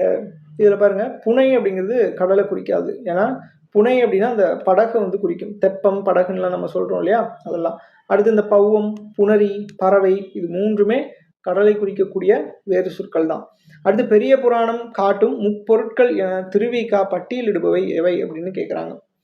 உலகம் உயிர் கடவுள், இதை தான் நம்ம போன கொஸ்டின்லேயே பார்த்தோம். உலகம் உயிர் கடவுள் ஆகிய மூன்றையும் ஒருங்கே காட்டும் காவியம் தான் பெரிய புராணம் அப்படின்ட்டு சொன்னது யாரு அப்படின்னு சொல்லி கேட்டிருந்தான். இதை அப்படியே மாற்றி கேட்டிருக்கான். அடுத்து கவிஞர் தாராபாரதி எழுதாத கவிதை நூல் எது அப்படின்னு கேட்குறாங்க. இதில் சொந்த சிறகுகள் அப்படிங்கிறது கவிக்கோ அப்துல் ரஹ்மான் அப்படிங்கிறவங்க எழுதியிருப்பாங்க. இதை வந்து ஞாபகம் வச்சுக்கோங்க, சரிங்களா?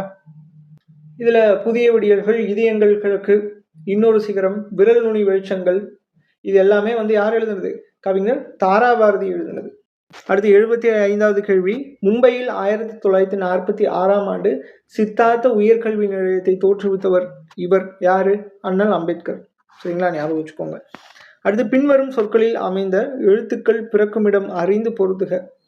இதில் பாருங்க, மென்மை. மென்மை அப்படின்னா அந்த மெல்லின எழுத்துக்கள். மெல்லின எழுத்துக்கள் வந்து மூக்கை வந்து இடமாக கொண்டு பிறக்குது அப்படின்னு படிச்சிருப்போம். வளையல் அப்படிங்கிறது, அதாவது இந்த லா அப்படிங்கிறது இடையினம். சரிங்களா? இடையினம் எங்கே பிறக்கும்? கழுத்தை வந்து இடமாக கொண்டு பிறக்கும். சரிங்களா? தெரியுதா இந்த லா இதுன்னு? இந்த எரள வளர அப்படின்னு சொல்லிட்டு வரும்ல, அதுதான். அடுத்து காக்கை. இந்த கா அப்படிங்கிறது வல்லின எழுத்து. வல்லின எழுத்து அப்படிங்கிறது மார்பை வந்து இடமாக கொண்டு பிறக்கும். சரிங்களா? அடுத்து கற்று. இது இந்த அக் அப்படிங்கிறது மார்பு தழை. இது ரெண்டுமே வந்து இடமாக கொண்டு பிறக்கும். 2 3 1 4 எங்கே இருக்குன்னு பாருங்க, பி ஆப்ஷன். அடுத்து 77வது கேள்வி, வி என்ற ஓரெழுத்து ஒரு மொழி குறிக்காத பொருள் எது அப்படின்னு சொல்லி கேட்குறாங்க. இதில் வந்து காற்று அப்படிங்கிறது குறிக்காது. சரிங்களா? மீதிலாம் அந்த மலர், வீணா மலர் அப்படிங்கிறத படிச்சிருப்போம். சரிங்களா? அந்த பூவின் 7 நிலைகள் வந்து படிச்சிருப்போம் இல்லையா? அரும்பு, மொட்டு, முகை, மலர், அலர், வி, செம்மல் அப்படின்னு சொல்லிட்டு அதில் இந்த வி அப்படிங்கிறது வரும். அடுத்து இந்த கொள், பறவை, இது எல்லாமே வந்து வி அப்படிங்கிற ஓரெழுத்து ஒரு மொழியோட பொருள் தான். அடுத்து 78வது கேள்வி பாருங்க, சொல்லும் பொருளும் பொறுத்துக.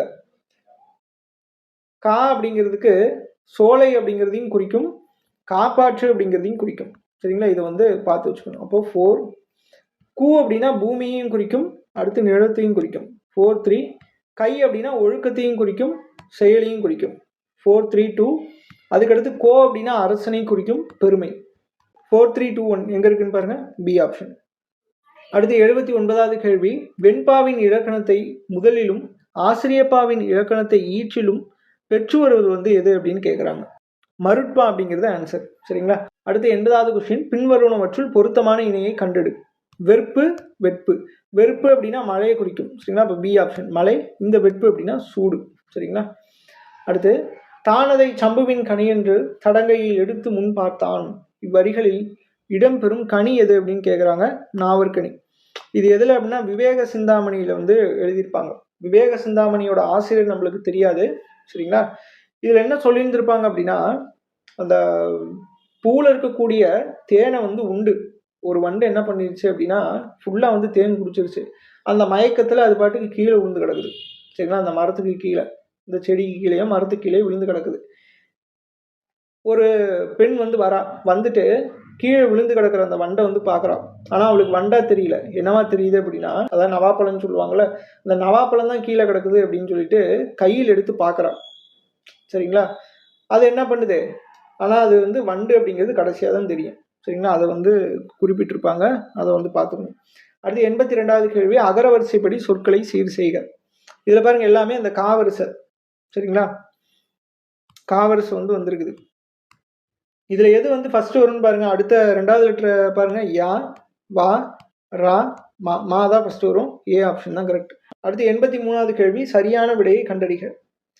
திளையாடி வள்ளியம்மை குறித்து காந்தியடிகள் இந்தியன் ஒப்பீனியன் இதழில் கூறியுள்ளது என்ன வந்து சொல்லியிருக்கிறாங்க அப்படின்னு கேட்குறாங்க. அதாவது இந்தியன் ஒப்பீனியன்ல நம்பிக்கை தான் வள்ளியம்மையோட ஒரு ஆயுதம் அப்படின்னு சொல்லி இந்தியன் ஒப்பீனியன் இதழில் வந்து குறிப்பிட்டிருப்பாங்க. சரிங்களா? வள்ளியம்மையோட பேர் வந்து என்னென்னைக்கும் நினைச்சு நிற்கும். அதாவது ஏ ஆப்ஷன். இதை வந்து எதில் சொல்லியிருப்பாங்க அப்படின்னா தென்னாப்பிரிக்கா சத்தியாகிரகத்தில் சொல்லியிருப்பாங்க. அடுத்து 84வது கேள்வி, பொருத்தமான விடையை கண்டுபிடி. நாட்டுப்புற பாடல்கள் எனப்படுபவை எது அப்படின்னா கிராமிய பாடல்கள், அடுத்து நாடோடி பாடல்கள், வாய்மொழி பாடல்கள், எல்லாமே இவை அனைத்தும். அடுத்து பொருந்தா கூற்றை தேர்க. ராணி மங்கம்மாள் தன் ஆட்சி காலத்தில் தன் படை தளபதி நரசப்பையன் தலைமையில் என்ன பண்ணியிருப்பாங்க அப்படின்னா முகலாயரோடு வந்து போரிட்டு வெற்றி பெற்று இருந்திருப்பாங்க. இதே ஒரு கொஸ்டின் தான். ராணி மங்கம்மாளோட படை தளபதி யாரு அப்படின்னா நரசப்பையன். இதை வந்து பார்த்து வச்சுக்கணும். அடுத்து தானியாகு பெயர் அல்லாத சொற்றொடர் வந்து எது அப்படின்னு கேட்குறாங்க. தானியாகு பெயர் அப்படின்னா என்ன அர்த்தம்? ஒரு இடத்துல வந்து ஒரு பெயர் இருக்கும், அந்த இடத்துல இருக்கக்கூடியது அந்த ஒரு முக்கியமான அந்த பொருளுக்கு வந்து ஆகி வர்றது தான் வந்து தானியாகு பெயர் அப்படின்னு சொல்லுவாங்க. என்னடா ஒன்றுமே புரியல அப்படின்னு கேட்குறீங்களா? சரி, ஓகே, எக்ஸாம்பிள் வச்சு சொன்னோம் அப்படின்னா உங்களுக்கு புரியும். இப்போ பாலை இறக்கினான் அப்படின்னு இருக்கு. இப்போ அம்மா வந்து சொல்லுவாங்க அந்த பாலை வந்து அடுப்புல இருந்து இறக்கு அப்படின்னு. பாலை இறக்கு அப்படின்னா அந்த பாத்திரத்துக்குள்ள இருக்கிற பாலை தனியாக எடுத்து இறக்குவீங்க, என்ன பண்ணுவீங்க, அந்த பாத்திரத்தை இறக்கி வைப்பீங்க. அப்போ பாலை இறக்கு அப்படிங்கிறது அந்த ஒட்டுமொத்த பாத்திரத்தையும் சேர்த்தி அதில் 2 பொருள் வரும். இந்த தானியாகு பெயர்னாலும் அப்படிதான். சரிங்களா? பாலை இறக்கு அப்படின்னா பாத்திரத்தை, அதுக்கு இருக்கக்கூடிய அந்த டூப்ளிகேட்டு. சரிங்களா? அதாவது அந்த பால் அப்படிங்கிறது மெயின், அதை என்ன பண்ணுவாங்க பாத்திரத்தில் வைப்பாங்க. அப்போது பாலை இறக்கி வைனா பாத்திரத்தை இறக்கி வைப்பீங்க. அது மாதிரி 2 பொருள் இருந்துச்சு அப்படின்னா அது ஒரு ஷார்ட்கட் மாதிரி தானியாக பேர் அப்படின்னு ஞாபகம் வச்சுக்கலாம். இப்போ கழல் பணிந்தான் அப்படின்னு இருக்கு. கழல் அப்படின்னா அந்த காலில் அணியக்கூடிய ஒரு அணிகள், சரிங்களா? அப்போ கழல் பணிந்தான் அப்படின்னா அவன் காலில் விழுந்தது தான் என்ன சொல்கிறாங்க, அந்த அணிகள்னு குறிப்பிட்டு சொல்கிறாங்க. அப்போது ஒரு இறைவனை வந்து வணங்கியிருப்பான், ஆனால் கழல் பணிந்தான் அப்படின்னு சொல்லி கொடுத்துருப்பாங்க. அடுத்து இளநீர் சீவினான் அப்படின்னு இருக்கு. இளநீர் சீவினான் அப்படின்னா இளநீரை அவன் சீவிருப்பான். இளநீர் அப்படிங்கிறது என்னது, அந்த அந்த தேங்காய்க்கு உள்ளே இருக்கக்கூடியது தண்ணீர் பேர் தான் இளநீர் அப்படின்னு சொல்லுவாங்க. அவன் என்ன பண்ணுவான், மேலே இருக்கக்கூடிய அந்த காயை வந்து சீவிருப்பான், ஆனால் இளநீர் சீவினான்னு இருக்கு. அது என்ன குறிக்குது, இளநீர், உள்ளுக்குள்ளே இளநீர் இருக்குது. அப்போ இதுவுமே என்னது, தானியாக பெயருக்குள்ளே தான் வரும். அதுக்கடுத்து மோர் குடித்தான் அப்படின்னு இருக்கு. இது தானியாக பெயர் கிடையாது, சரிங்களா? இது சும்மா ஜென்ரலாக இருக்குது. மோர் குடித்தானா மோர் குடிச்சிருக்கான், அவ்வளோதான். புரியுதுங்களா? தானியாக பேர்னு என்னென்னு. தானியாக பேர் புரியல அப்படின்னாலும் நீங்கள் இப்படி சிம்பிளாக ஞாபகம் வச்சுக்கோங்க. இந்த பாலை இறக்கினான் தான் உங்களுக்கு பெஸ்ட் எக்ஸாம்பிள். அடுத்து மகர குறுக்கம் பயின்று வராத சொல் எது அப்படின்னு சொல்லி கேட்குறாங்க. இதில் பாருங்க, மகர குறுக்கத்தை பொறுத்த வரைக்கும் இந்த இம்மு இம்மு இம்மு இம்மு இது எல்லாமே வந்துச்சுன்னா மகர குறுக்கம் அப்படின்னு நம்ம கண்ணை மூடிட்டு போடக்கூடாது. என்ன அப்படின்னா, மகர குறுக்கம்னா ஃபர்ஸ்ட் என்னன்னு பார்த்துக்கலாம். குறுக்கம்னா என்ன சொன்னேன், அந்த ஒரு முழு மாத்திரையிலேருந்து அதுக்கு குறைஞ்சு ஏதாவது ஒழிச்சிச்சு அப்படின்னா, அதாவது அந்த குறைந்த மாத்திரையில் ஒழிச்சிச்சு அப்படின்னா அதுதான் வந்து குறுக்கம் அப்படின்னு சொல்லுவாங்க. இதில் இம் அப்படிங்கிறது என்னது, ஒரு மெய் எழுத்து. இது எத்தனை மாத்திரை, அரை மாத்திரை. இந்த அரை மாத்திரையிலிருந்து கம்மியாக, அதாவது கால் மாத்திரையாவோ இல்லை அதுக்கு அரை மாத்திரையிலேருந்து கீழே கொஞ்சம் ஒழிச்சிச்சு அப்படின்னா அதை தான் வந்து குறுக்கம் அப்படின்னு சொல்லுவாங்க, சரிங்களா? இப்போ மகர குறுக்கம் எதுன்னு கண்டுபிடிக்கலாம். இப்போ வரும் வள்ளல் அப்படின்ட்டு இது வந்து மகர குறுக்கம் தான். ஏன் அப்படின்னா, இந்த இம் இருக்கு இல்லையா, இந்த இம்முக்கு அடுத்தது இந்த வகரம் வந்துச்சு அப்படின்னா இது அரை மாத்திரையில இருந்து கால் மாத்திரையா ஒழிக்கும். அதனால இது ஒரு மகர குறுக்கம், சரிங்களா? அடுத்து போன், இந்த ஒரே ஒரு சென்டென்ஸ்ல இம் இருந்துச்சு அப்படின்னா அதெல்லாம் நீங்க எதுவுமே கண்டுக்க தேவையில்ல. இந்த மாதிரி இம் வந்துருச்சு அப்படின்னாலே அது மகர குறுக்கத்தில் வந்துடும், சரிங்களா? அப்போ 3மே மகர குறுக்கம்.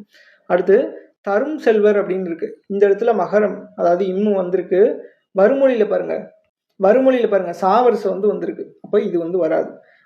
வறுமொழியில என்னது, வறுமொழியில 2வது வரக்கூடியது வகரம் வந்துச்சுன்னா மட்டும்தான் அதை நம்ம மகர குறுக்கம்னு சொல்ல முடியும், சரிங்களா? அடுத்து 88வது கேள்வி, கொடுக்கப்பட்டுள்ள செய்யுளடியில் அடிக்கோடிட்ட சொற்களுக்கு பொருத்தமான இலக்கண குறிப்பை கண்டறிக.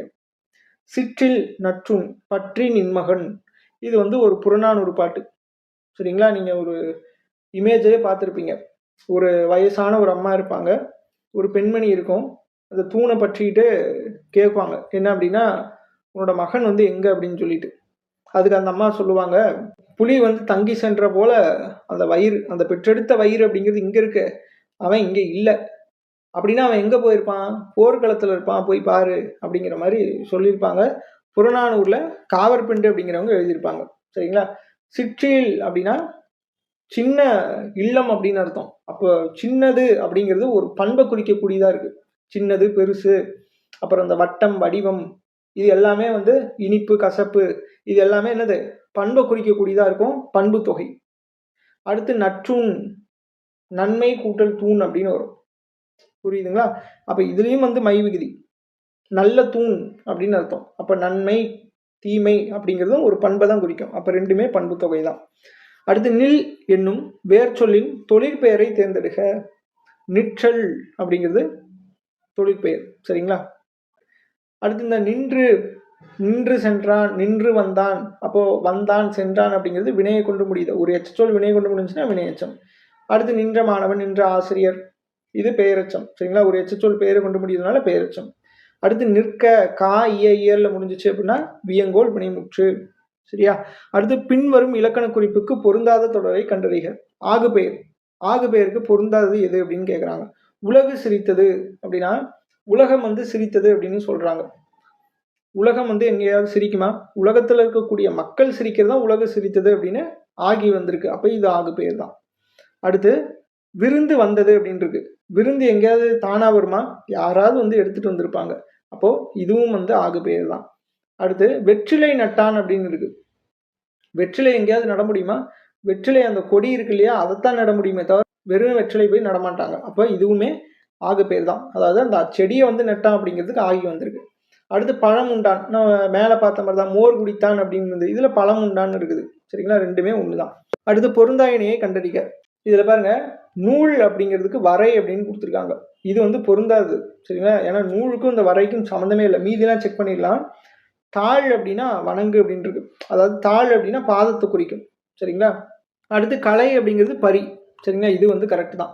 அடுத்து நார் வந்து கிழி, இதுவும் கரெக்டு தான். இந்த நூல் வரை அப்படிங்கிறது பொருந்தாது.